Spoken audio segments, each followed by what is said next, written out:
Trish Franklin would hate the comparison, but many see her as a modern-day Mary MacKillop, a fair dinkum saint.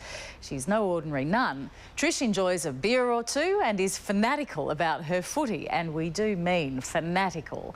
But when you see the way she's changing thousands of lives for the better, you'll understand Sister Trish is truly one of a kind. Here's Ross Coulthart.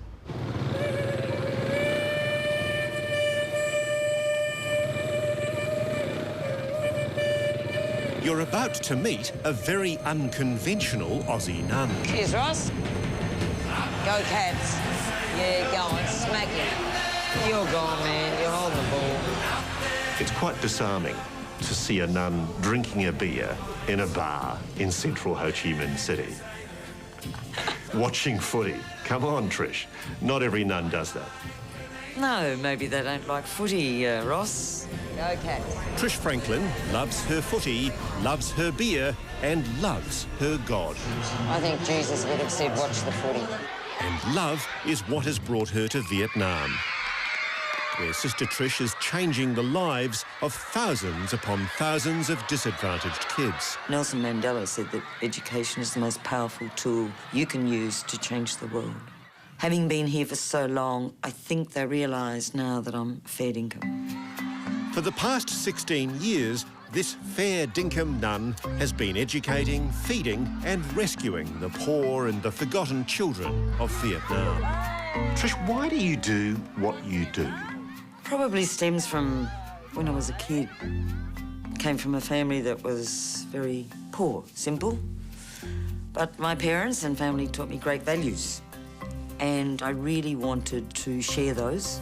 Trish grew up in Ballarat, one of 5 children. A happy girl leading a normal life until she chose a different path. It was 1970 and she was 18.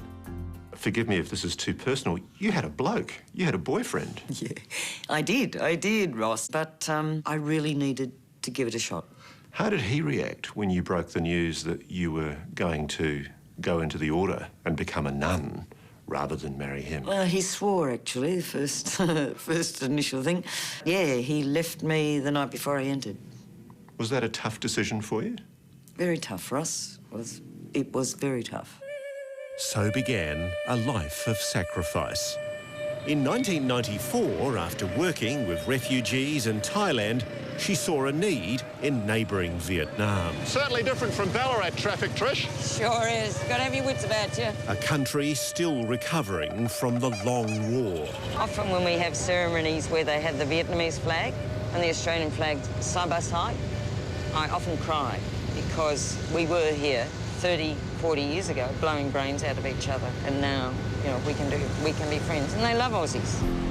And there's so much love here for Trish. This is practical work with fair dinkum results, helping the blind, the disabled, kids needing an education. Through her order, she clothes, feeds and schools thousands of children, each and every one of them getting a future. These people really have been not given a chance before, but suddenly they're getting chances now. Oh, thank you, Golden Mother. Oh, I think that's sweet. The promises of Jesus were for the people who were desperate, for the people who were poor. And I go back to him all the time and look at his life. She's a fantastic woman. I think she's a bit of a saint. Melbourne girl Nguyen Nguyen, whose mum was pregnant with her when they fled Vietnam by boat, has now returned to help Trish. As soon as she walks into a room, the kids' faces light up, and it's just the way she interacts with them all, and they just all love her so much. Oh, beautiful smile. Among the smiling faces is 3-year-old Kim Lum. No one knows for sure what caused his disability, but doctors suspect it's cerebral palsy. His mum, Anne, is too poor to give him the special education that Trish will now provide. This is the sort of case why you came here, isn't it? So important, so important. I want to cry when I see him, because he's very precious and beautiful. Trish survives on donations, money that goes on gifts like new bicycles for the poorest kids in this school. There you go. Give her a push off. Having a bike brings mobility and opportunity. They'd normally cost their families a month's salary, an impossible expense. I mean, you look at the face of a kid who's got a bike. You look at a child who's been able to go to school for 5 years already, where previously, if we didn't help them, they would have had to quit after year 2. So I guess I'm the lucky one, and I often say to donors, I wish I could show you, but I can't send to you the smile on a kid's face. I've been giving talks all around Australia. Trish regularly returns to Australia to inspire others Some blind children I taught, they go to university. and to persuade them to part with their money. But it's not all work and no play. Just hasho about the blues. In her spare time, she also worships the Carlton Football Club, Look at it. sinking miraculous hoops in the club's gym.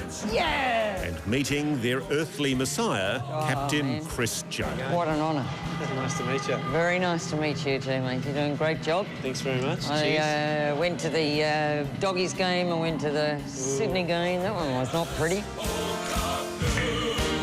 Thanks, Chris.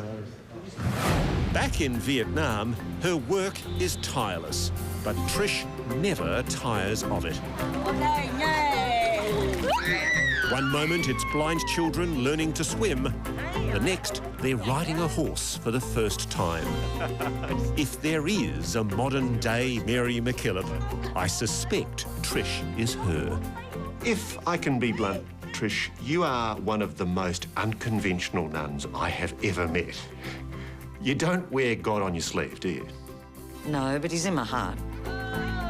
Does your faith keep you going? Absolutely. I guess you get down and you realise you haven't got enough wherewithal of funds or time or energy, but I never lose hope. I won't ever lose hope.